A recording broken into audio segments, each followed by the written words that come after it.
Hello everyone, again very welcome back on Mission Padhai YouTube platform. So today we are going to discuss about the a new session in which we are going to cover the students which have pass out class 9th and they get move on class 10th and start their journey, and they are going to start a new session, new journey of a life. So we are going to provide you some tips that in which boost up your knowledge as well, how to score the good marks.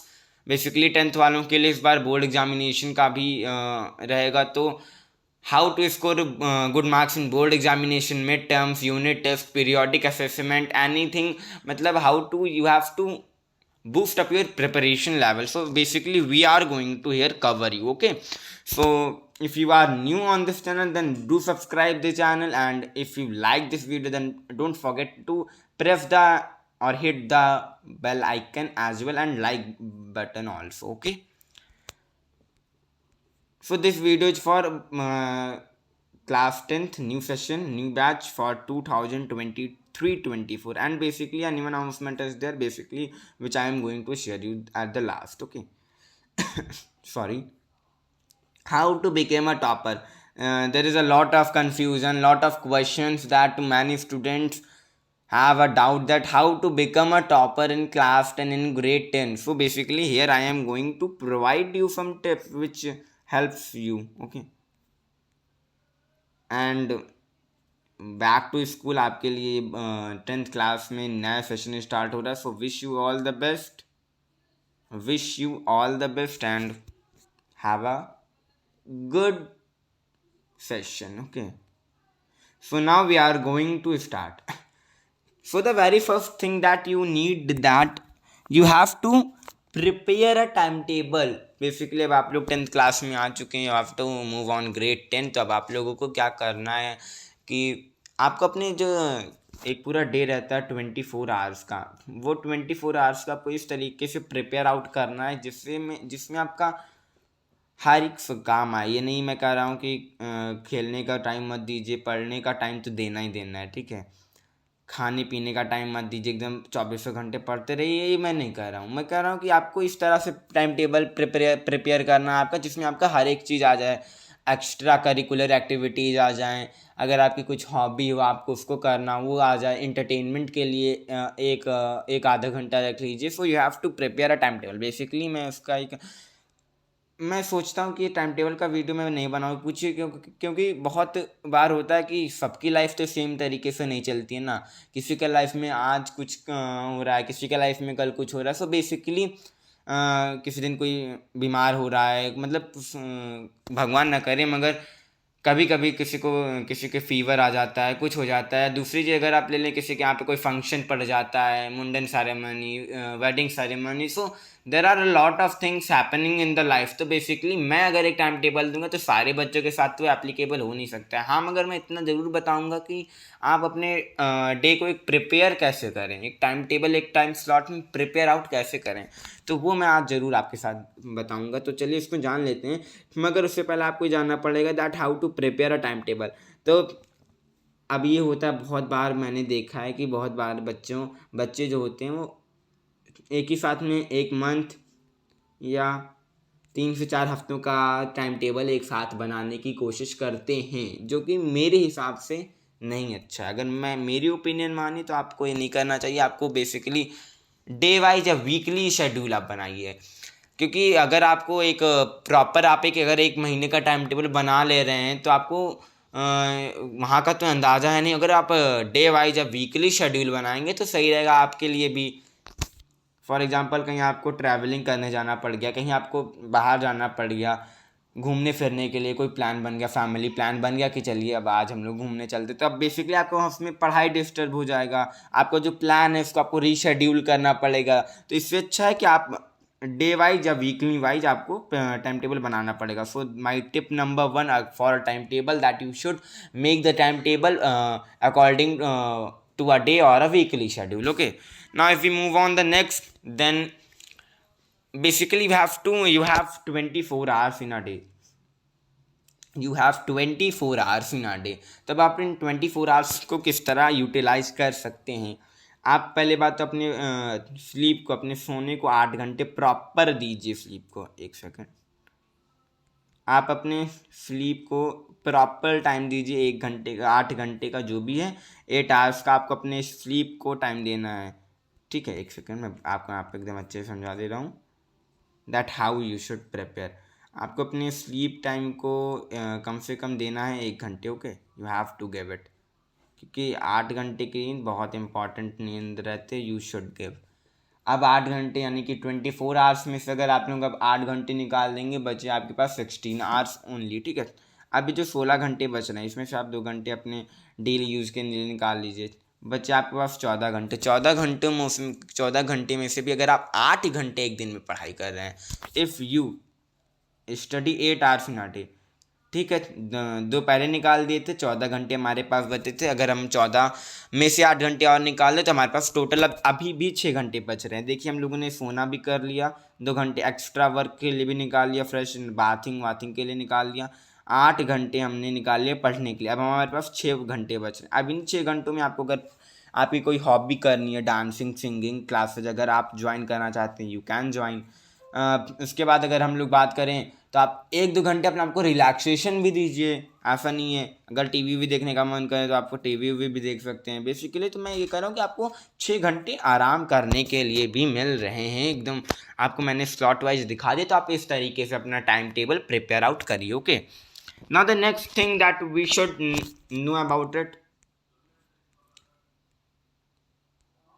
हौच पौच करके time table कभी मत बनाइए, एक plain paper पर बनाइए मेरी राय मानिए तो, और साफ साफ टाइम टेबल को लिखिए, नहीं कि गंदा सा टाइम टेबल। क्योंकि अगर टाइम टेबल आपका अच्छा रहेगा तो आप अगर टाइम टेबल को देखेंगे तो आपके अंदर एक मोटिवेशन के रूप में आएगा, जिससे आपकी पढ़ाई को अच्छा राह मिलेगा। ठीक है, नाउ अटेंड रेगुलर क्लासेज। अब मैं ये नहीं कर रहा हूँ कि ऑनलाइन करिए ऑफलाइन करिए, ये आपके ऊपर डिपेंड करता है। बेसिकली अगर आपको ऑनलाइन करना हो आप ऑनलाइन करिए। वैसे तो बेसिकली स्कूल में 75% अटेंडेंस, बार बार हो क्या जा रहा है, एक सेकेंड। हाँ, वैसे तो बेसिकली अगर हम लोग बात करें तो स्कूलों में 75% अटेंडेंस मैंडेटरी रहती है, तो आपको वो तो करना ही करना है। अगर उसके बाद भी हम लोग बात करें तो आपको स्कूल जाना है। अगर आप ऑनलाइन क्लासेस भी करते हैं ऑफलाइन के साथ में, तो आपको वो क्लास भी अटेंड रेगुलर करनी पड़ेगी, बिकॉज ऑफ आपको हर एक क्लास को रेगुलर अटेंड करना पड़ेगा। अटेंटिव लिसनर भी बनना पड़ेगा, ये नहीं है कि क्लास में आए बैठे देख के चले गए। अटेंटिव लिसनर के साथ साथ मैं क्या कर रहा हूँ कि अगर मैथ्स का है कोई सम तो आप उसको भी सॉल्व करके देखिए। अगर वो प्लेटफॉर्म आपको लाइव टेस्ट प्रोवाइड करा रहा है, बेसिकली यूट्यूब पर भी देखिए कहीं कहीं पे टेस्ट कंटेंट भी दिया जा रहा है। बेसिकली मैं भी टेस्ट कंटेंट शुरू करने वाला हूँ, तो आप लोग उसके लिए भी तैयार रहिएगा बेसिकली। ठीक है, तो जैसे यहाँ पे होता नहीं कि टेस्ट कंटेंट भी प्रोवाइड हो रहा है, तो आपको हर एक चीज़ को एकदम अटेंटिव वे में लेना पड़ेगा और हर एक चीज़ को एकदम अपने उत्साह से करना पड़ेगा। ठीक है, और उससे आप मोटिवेट होंगे पढ़ने के लिए भी। So you need to attend regular classes. Now if we talk about next thing that you have to everyday learning, हाँ ये तो ज़रूर बात है कि अगर आप लोग एवरीडे लर्न नहीं करेंगे तो फिर इसके बारे में भी चलिए हम लोग जान लेते हैं थोड़ा सा। इसमें क्या कहा जा रहा है, एवरीडे लर्निंग। अब एवरीडे लर्निंग का क्या मतलब होता है, चलिए इसको भी जान लेते हैं। तो बेसिकली मैं ये कह रहा हूँ कि अगर आपको पढ़ना है, अगर आपको स्कोर करना है गुड मार्क्स आपके बोर्ड एग्जामिनेशन में, तो आप गैप में इतना मत दिया करिए कि आज सोचा हूँ लाओ आज 2 घंटे पढ़ लूँ, आज 2 घंटे पढ़ लिया, चलो कल एक ही घंटे पढ़ लूँ, चलो आज मन नहीं कर रहा आज आधे ही घंटे पढ़ लूँ। तो इस तरह नहीं करना। आपको जितना अभी घंटे पढ़ने, जितने भी आवर्स आपको पढ़ने, उसको आप कंसिस्टेंट वे में पढ़िए, नहीं कि आज जितना कर उतना। आप एक प्रॉपर शेड्यूल के साथ में पढ़िए। जैसे मैंने अभी आपको पहली टिप ही मेरी है कि आपको एक टाइम टेबल को प्रिपेयर आउट करना पड़ेगा। तो बेसिकली इसीलिए आपको एवरीडे लर्निंग, यानी कि आपको रोज़ कुछ ना कुछ सीखना ही सीखना है। अभी नहीं कि आधे घंटे सीख लिए, तो सर ने कहा था, भैया ने कहा था कि आधे घंटे सीख लो, मतलब सीखना है तो आधे घंटे सीख लो। ये मैं नहीं कह रहा हूँ, मैं कह रहा हूँ आपको कंसिस्टेंट वे में पढ़ना है। ठीक है, तो कंसिस्टेंसी मेंटेन आउट करके रखना पड़ेगा। टीचर की अगर कोई ऑनलाइन क्लास में या ऑफलाइन क्लास में बेसिकली पढ़ा रहा है, तो टीचर की बातों को भी सुनना बहुत ही मैंडेटरी हो जाता है। So basically these are the points. Okay, हाँ, देन यहाँ पर एक डाउट था मेरा, इसलिए मैंने एक ये ब्लैंक पेज छोड़ दिया था, दैट कि some students don't know that how to boost the preparation level. ठीक है भाई, कहीं कहीं होता नहीं है कि अपनी प्रिपरेशन लेवल को और कैसे मतलब बूस्टअप करें, कैसे स्टार्ट करें। तो क्या बुक्स होनी चाहिए बेसिकली हमारे पास कि हमारा जो प्रिपरेशन लेवल है तो वो स्टार्ट हो जाए। तो मैंने इसलिए यहाँ पर ब्लैंक छोड़ दिया था, जिस पे आज मैं आपको यहाँ पर बताऊँगा, सॉरी। तो यहाँ पर सबसे पहले तो आपको, अगर आप 10th ग्रेड में, तो आपको एनसीईआरटी पे ही कमांड करनी है। बेसिकली मैं बता रहा हूँ, NCERT is a better and a good book, best, better भी नहीं कह रहा मैं, बेस्ट कह रहा हूँ एनसीईआरटी को। एनसीईआरटी के बाद में, एनसीईआरटी हमारा हो गया, देन आपका एग्जाम्पलर बुक आता है। अगर जो भी बच्चे के भैया दीदी अगर इस सेशन में या 10th में रहे होंगे तो आपको पता होगा कि 11th मतलब कि आप उनसे बुक ले सकते हैं बेसिकली। और उनसे आप पता करिएगा कि एनसीईआरटी एग्जाम्पलर भी एक बुक चलती है जो बेसिकली मैथ्स और साइंस के लिए अवेलेबल रहती है। उसको भी आपको, उस पर भी एकदम ध्यान से उसको भी लगाना पड़ेगा, उसको भी सॉल्व करना पड़ेगा, एनसीईआरटी प्लस एनसीईआरटी एग्जाम्पलर। और अगर आपको मन करे, अगर आपसे ये हो जाए, तब आप PYQs भी लगाइए। मगर PYQs अभी मैं नहीं कर रहा हूँ लगाने के लिए। आप पूछिए क्यों? क्योंकि पहले आप एनसीईआरटी पूरी ख़त्म करिए, फिर आप अपना एनसीईआरटी एग्जाम्पलर साथ साथ में ही लेकर चलिएगा चैप्टर वाइज। देन आपको PYQs लगाना। आप PYQs लगा सकते हैं अभी ही, और मन करे तो बाद में लगाइए, लेकिन मैं अभी बता रहा हूँ कि अभी आप 2 महीने पहले आप एनसीईआरटी को अच्छे से ढंग से पढ़िए। ठीक है, अभी 2 महीने आप PYQs मत लगाइए मेरे हिसाब से। हाँ, एक और अब चीज़ आ रही है कि बहुत बच्चे होते हैं, पूछते हैं कि अब हाईलाइट कैसे करें। रफली कोई बच्चा हाईलाइट ऐसे कर देता है, कोई बच्चा कुछ करता है, तो हाईलाइट के लिए भी क्या टिप्स होनी चाहिए, तो ये भी चलिए आज हम लोग जान ही लेते हैं। That what are the tips that you should know about highlighting. Okay, wait a minute. Yeah basically we are going to, मैं रेड पे किया था, green. Yeah basically we are going to know about that highlighting का भी क्या tips होना चाहिए। जो जो इंपॉर्टेंट लगे वो हाईलाइट किया जाए, कि पूरी पूरी बुक बहुत बच्चे हाईलाइट कर जाते हैं। तो इस तरह हाईलाइट करने का मतलब क्या होता है कि जो आपको पॉइंट्स लगे कि हाँ बहुत इंपॉर्टेंट पॉइंट्स हैं, उसी को हाईलाइट करिए। अब यहाँ पर जैसे कि मैंने कुछ लिख दिया है, तो आप बेसिकली नोट्स तो ज़रूर से ज़रूर बनाइएगा। हाँ, एक पॉइंट, एक टिप और थी जो मैंने यहाँ पे मिस कर दी है, मगर मैं आपको यहाँ पर बता दे रहा हूँ, that you should make a note. अभी यही वक्त ही है वही नोट बनाने का। नोट मेकिंग की अगर बात करें तो आप लोग नोट्स इसी टाइम पर बनाइएगा। अगर आप सोचेंगे बाद में बनाएंगे तो बाद में नहीं हो पाता है, फिर देखते देखते आपका बोर्ड एग्जाम आ जाएगा, फिर आप नहीं बना पाएंगे। तो आपको अभी से ही, यही सही टाइम है आपको नोट्स बनाने का। अगर आपको मन करे तो एनसीईआरटी के रीडर में भी अंडरलाइन आउट कर सकते हैं।